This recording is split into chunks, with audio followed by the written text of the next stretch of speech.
He never told me he was getting married to another woman, not until his wedding day, after I slept over at his house. He never once said he didn't see me as his future wife, not even subtly. Instead, he kept using me, and in the end he broke my heart and walked away. Charles has been my boyfriend for 4 months now.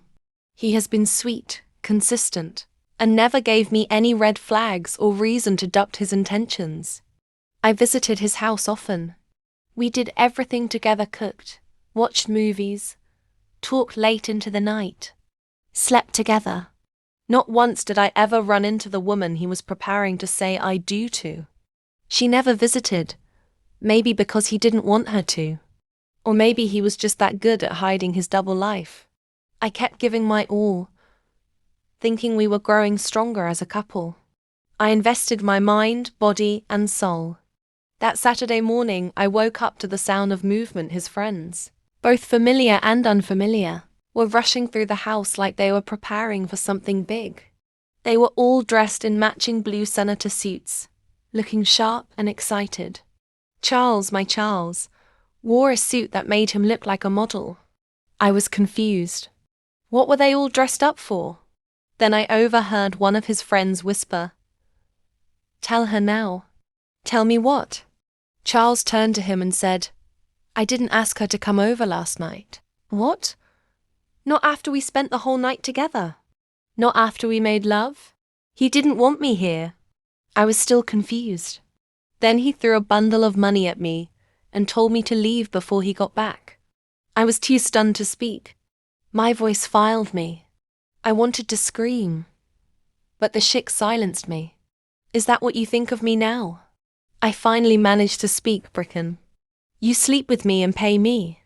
He looked at me, his face almost remorseful, but his words stung worse than a slap. "You're not wife material. I'm sorry, but I can't end up with you. That's why. Just go. Let's end this in peace." I didn't understand. Why didn't he go to the hotel he was supposed to have his bachelor's party at last night? Why did he decide to spend it with me the way he wanted? Why didn't his bride call to ask where he was? It felt like his friends knew everything and had been covering up for him. Until that morning. After he left, I broke down. I cried for an hour straight until the tears dried up, and anger took over. A burning, bitter rage.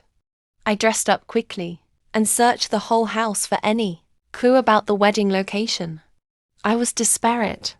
Then, thanks to fate, I found a souvenir with the location on it. I took a commercial bus straight to the cathedral. By the time I arrived, they were exchanging their vows. My heart was pounding.